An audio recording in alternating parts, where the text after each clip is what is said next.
Well, summer is a great time to get outdoors, and coming up on Tuesday, a state park will now be open once again for campers. Well, that's after 3 years ago, a deadly EF3 tornado tore through Lucas County. Now, it was one tornado in a larger group that also hit Winterset, Iowa, the storms causing extensive damage to Red Haw State Park. Well, the park has a 4-mile grass trail and goes around about a 70-acre lake.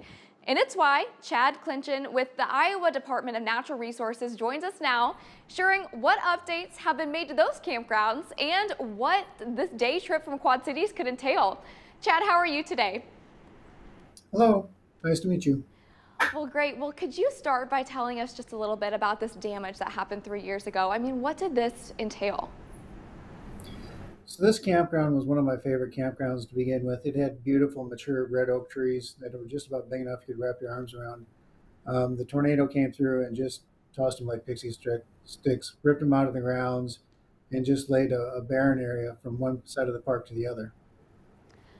Wow, that sounds like a lot of damage. I mean, what made this extra difficult to pick up? Just the extent of the damage. Like I said, it's a smaller, pristine little park, but the extent of the damage was just jaw-dropping. You just didn't know where to even begin. Roads were impassable. Facilities were completely obliterated. Some things that we still cannot find. And did you have anyone that's been able to help you over these last 3 years? Were there any volunteers that helped out? There's been a great support from the local community and local businesses who've stepped in to help with the cleanup, to help with the tree removal. Hy-Vee stepped up to help provide meals for volunteers. It's been a great community effort to get this park back up and open. Wow, and so there's been a lot of effort that have been put into this. I mean, what are the biggest changes that have been made? One of the things that we're not going to see right away is the presence of large mature oak trees. That's only something that Mother Nature can do. We've planted 1,200 trees. We planted another 50, 60 in the campground, somewhere like that. We have built the new beach shelter, which overlooks the beach, which is really an incredible facility. And then we've made improvements to our campground. That campground initially was kind of small, but we've expanded the sites. We've added some 50 amp hookups, and then we've got a few sites that overlook the lake. Wow, it sounds like you're ready for a lot. I've also heard you're known for your bluegill fishing, is that right? Yep, it's a great little fishing lake. Kayaks, it's an ideal place for kayaks to work at small boats. Well, how can people register if they want to be there?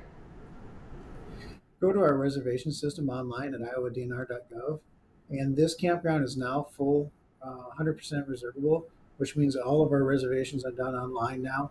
Just the cell phone reception is pretty good there, so when you arrive, you can take a site, whatever's available, or you can look online and find out what's available before you leave.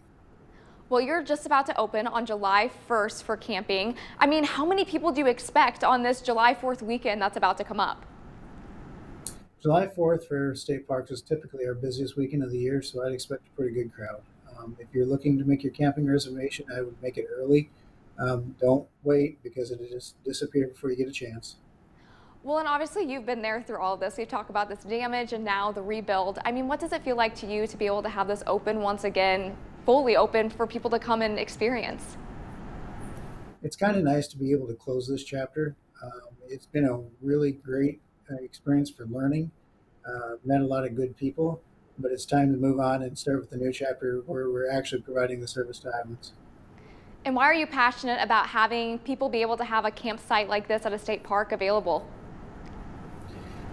Camping in Iowa state parks provides that experience. You know, I'm a farm kid. I now live in the city of Ankeny.